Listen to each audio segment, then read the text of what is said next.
2024년부터 향후 5년 동안 한국과 미국 부동산 시장은 어떻게 전개될까요? 이 논점에 대해서 명경 선생이 원포인트 경제 특강 방식으로 정확한 방향성을 짚어 드리겠습니다.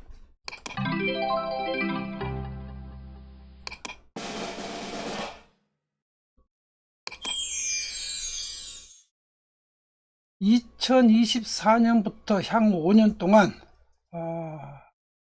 한국과 미국 부동산 시장은 정치적인 이벤트에 의해 가지고 폭등부터 폭락까지 모든 가능성이 다 열려 있습니다. 자, 이 말은 경착륙을 할 수도 있고 연착륙을 할 수도 있고 또 단기적으로 폭등했다가 폭락할 수도 있고 반대로 먼저 폭등했다가 폭락할 수도 있다는 얘기입니다. 2024년부터 향후 5년 동안 지금 한국 부동산 시장과 미국 부동산 시장은 지금 방향성이 불투명한 시계 제로 상태입니다. 무엇 때문에 이런 상황이 벌어지게 될까요? 오늘 여기에 대해서 원포인트 특강으로 정확하게 논점을 짚어 드리겠습니다.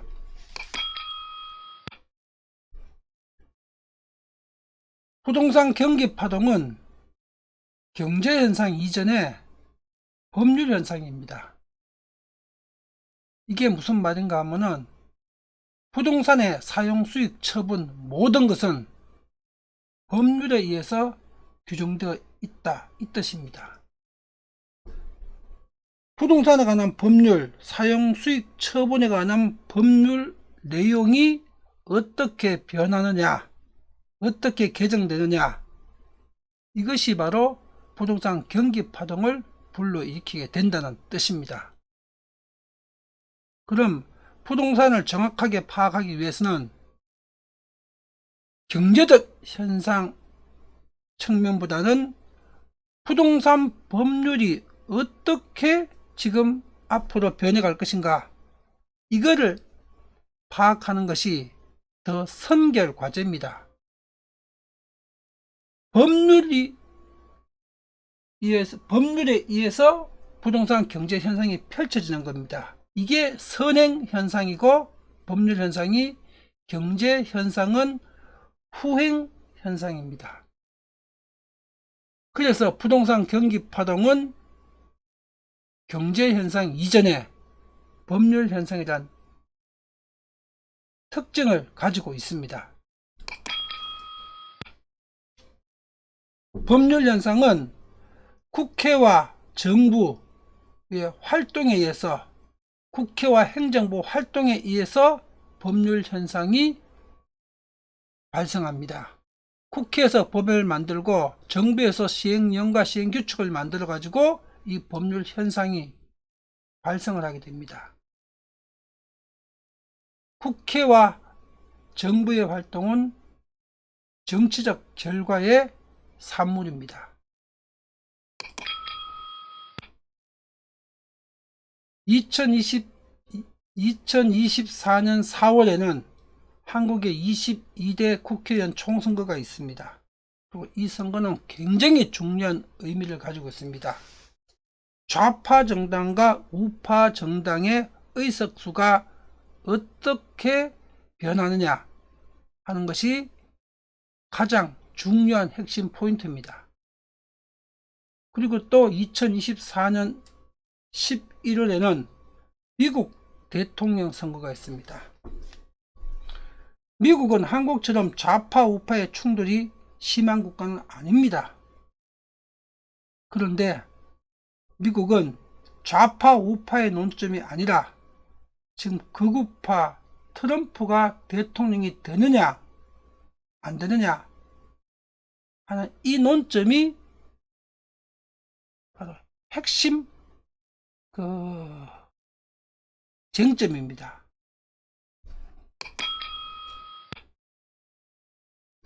한국 총선의 변수는 부동산 공개념을 기본 이념으로 하는 좌파 정당의 의석수가 과연 어느 정도 되느냐, 좌우 정당이 비슷비슷한 정도의 이렇게 적과의 동지 균형 상태를 유지하느냐, 140석 150석 내외로, 아니면 좌우 어느 한쪽이 일방적으로 승리를 거두느냐,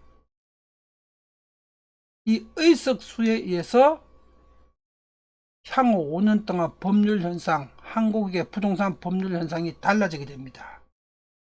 이 의석수가 핵심 변수가 됩니다. 부동산 시장에. 그리고 미국 대선의 변수는 트럼프가 되느냐 아니면 다른 사람이 되느냐. 자, 공화당이 되느냐 민주당이 되느냐 이 논점이 아닙니다. 트럼프만 아니면은 공화당이 되든 미국의 민주당이 되든 미국 부동산 시장은 방향성은 일관적입니다. 그런데 트럼프가 되느냐 트럼프 외에 다른 사람 공화당이든 민주당이든 되느냐에 따라서 미국과 세계 경제, 특히 세계 경제 안에서 가장 미국의 영향을 민감하게 받는 한국 경제는 엄청난 선거 후 폭풍에 휘말리게 될 겁니다.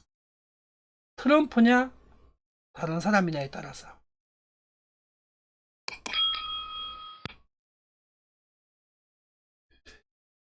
한국 좌파의 의석수가 좌파나 우파나 균형 상태 140석 150석 내로 비슷비슷한 균형 상태가 만약에 오거나 아니면 좌파의 의석수가 과반수를 넘게 되거나 이런 결과가 4월 총선 결과에서 나타난다면 한국 부동산의 미래는 폭등과 폭락이 3, 4년 간격으로 주기적으로 반복될 겁니다. 폭등과 폭락이 3, 4년 간격으로 주기적으로 반복된다. 이게 어떤 상황을 의미하는가 하면은 사람 인체에 비유해서 국민 경제, 부동산 시장을 말씀드린다면은 혈당이 400, 500 갔다가 50, 60으로 떨어지는 고혈당, 저혈당이 반복된다. 이 말과 똑같은 말입니다. 또 혈압이 200, 300 갔다가 그 다음에 70, 80으로 떨어지는 고혈압, 저혈압이 계속 반복된다. 이 말과 똑같은 상황입니다. 이런 고혈압, 저혈압, 고혈당, 저혈당이 계속 반복되면은 그 사람의 인체는 어떻게 되겠습니까? 거의 사망의 지경에 이르게 되겠지요. 한국 좌파의 의석수가 계속 국회나 한국의 정치 상황을 장악할 만큼 유지를 하게 된다면 한국 부동산 시장과 국민 경제의 미래는 고혈당, 저혈당, 고혈압, 저혈압이 반복되는 사실상 신체적 사망 상태에 이르게 될 것입니다. 좌파는 이렇게 경제를 만들어야, 그래서 국민의 90% 이상을 전부 다 파산이나 빈곤자로 만들어야 그 사람들로부터 영원히 지지를 받는 영원한 권력을 가질 수 있기 때문에 이건 좌파나 사회주의가 원하는 바로 정치적 전략이자 목표입니다. 경제를 폭등과 폭락을 반복시켜서 국민의 90% 이상을 파산시키나 극빈자로 만들어야 좌파가 영구 집권할 수 있다. 이것이 좌파가 권력과 이권을 영원히 독점하는 방식입니다. 그리고 미국의 트럼프가 당선되면은 트럼프는 아메리카 퍼스트 이 정책을 선거 전략으로 사용을 했습니다. 지난번에도 아메리카 퍼스트. 자, 생각을 해 보십시오. 미국이 지금 세계 기축통화를 쥐고 있는 국가입니다. 세계 기축통화를 쥐고 있는 세계 경제 실권을 장악하고 있는 미국에서 아메리카 퍼스트라고 하면은 미국 외에는 다 죽인다. 미국 외의 모든 국가를 다 죽이겠다. 경제적으로 이 말입니다. 그럼 미국 달러 가치가 급등하겠죠. 또 원달러 한 일에 1,500원, 1,600원, 2,000원 갈 수가 있겠죠. 그러면 한국 돈 가치가 종이 쪼개게 되겠죠. 한국 경제가 붕괴 위기에 가겠죠. 그럼 1997년 IMF 외환위기 때처럼 한국 부동산이 폭락 위기에 처하게 되는 겁니다.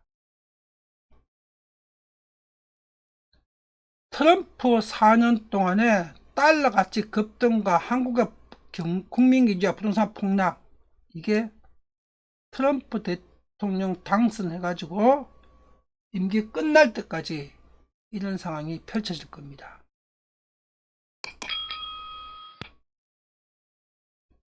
그리고 트럼프의 당선은 미국 부동산 시장 폭등의 도화선이 됩니다.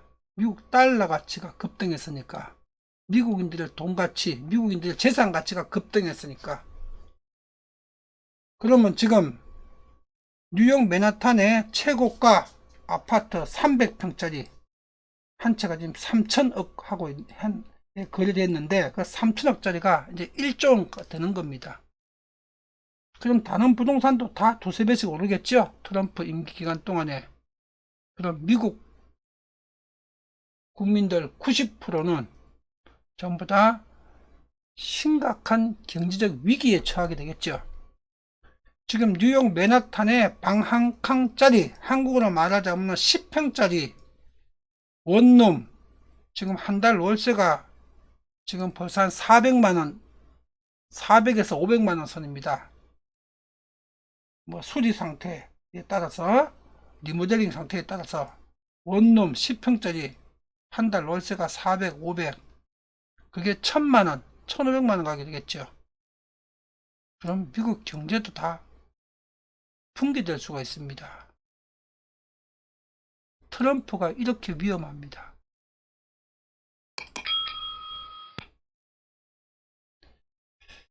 한국에서 지금 좌우 정당이 계속 공존하는 힘의 균형을 어느 한쪽이 절대적 우위를 가지지 못하고 힘의 균형을 유지하는 이런 공정국회가 계속 지속된다면은 한국의 국민경제와 부동산 시장에 관한 입법 활동의 방향성이 계속 혼란 속에서 헤어날 수가 없습니다. 적당히 절충하는 거죠. 경제를 중성장으로 할 것인가 저성장으로 할 것인가, 여기 어느 한쪽 방향이 나오는 것이 아니라 적당히 중성장과 저성장 정책이 적당히 절충되겠죠. 더 쉽게 부동산 논점에 대해서 설명을 드리자면은 재건축 부담금, 준조세, 이 재건축 부담금을 없애지 않으면 재건축 못합니다. 재건축을 못하게 되면 도시가 선람화되고 죽어갑니다. 도시가 선람화되고 죽어가게 되면 상권이 죽고 도시의 경제력이 죽고 시장 경제가 죽습니다. 그래서 일본처럼 죽어가는 겁니다. 일본이 잃어버린 30년에 여러 가지 원인 중에 있지만은 그 5가지, 10가지 가장 중요한 원인 중에 하나가 일본이 재건축이 불가능한 법률적 구조를 가지고 있다는 것 때문이었습니다. 그런데 재건축 부담금 이 준주세를 좌우 정당이 공존하게 되면은 없애지도 못하고, 그렇다고 뭐 옛날처럼 부담금 폭탄을 때리는 건 아니지만은 그래도 부담금은 계속 존재해야 되고, 재건축 부담금을 1원이라도 매이게 되게 되면은 재건축은 활성화될 수가 없습니다. 그럼 일본처럼 죽어가는 겁니다. 이렇게 좌우 정당이 공존을 하게 되면은 경제나 부동산에 관한 입법 활동이 좋은 말로 하면 절충적이고 중도적인데, 이게 나쁜 말로 하게 되면 방향성이 없는 겁니다. 저성장이나 중성장이냐 고성장이나 어느 하나 방향성이 없는 겁니다. 그냥 음식을 만드는데 짜장면이냐 짬뽕이냐 또 뭐 탕수육이냐 어느 한쪽이 아니라 짜장면도 아니고 짬뽕도 아니고 탕수육도 아닌 희한한 음식이 되는 겁니다. 그럼 그 음식이 짜장면, 짬뽕, 탕수육이 섞였어. 그 음식이 퓨전으로 제대로 섞여가지고 각각의 음식보다 더 나은 음식이 될 가능성하고, 이 세 개가 섞여가지고 정말 못 먹을 음식이 될 가능성, 어느 쪽이 더 높을까요? 확률상 99%는 세 개를 섞어 놓으면 거의 못 먹는 음식이 될 가능성이 더 높습니다. 그게 한국의 좌우 정당이 계속 공전하는 국회가 지속될 때 한국 경제와 부동산 시장에 펼쳐질 상황입니다. 방향성 혼란이 지속된다. 한마디로 방향성이 없어진다는 얘기입니다. 한국의 좌우 정당이 공존하는 상황이 지속되면은 장기 저성장력에 빠지게 됩니다. 한국 경제나 부동산 시장 모두 앞으로 잃어버릴 30년이 오게 됩니다. 일본을 따라가는 겁니다. 그럼 만약에 좌파가 거의 소멸돼 버리고 우파만 남아있게 되면 어떻게 되냐? 그럼 우리가 70년대, 80년대, 90년대 같은 경제 상황을 새로 재편할 수가 있습니다. 그리고 부동산 시장은 이제 새로운 시장 경제 방법으로 지금보다도 더 건강한 시장으로 재편할 수가 있습니다. 그런데 만약에 우파가 힘을 못 쓰고 좌파가 과반수 이상이 유지가 되더라 하게 되게 되면은 한국 경제는 장기 저성장 늪이 아니라 바로 아르헨티나와 베네수엘라 코스로, 일본 코스를 건너뛰고 바로 아르헨티나 코스나 베네수엘라 코스로 직행하게 되는 겁니다. 2024년부터 향후 5년 동안 한국과 미국의 부동산 시장은 폭등부터 폭락까지 모든 가능성이 다 열려 있습니다. 그리고 이 선택은 그 나라 국민들이 하는 겁니다.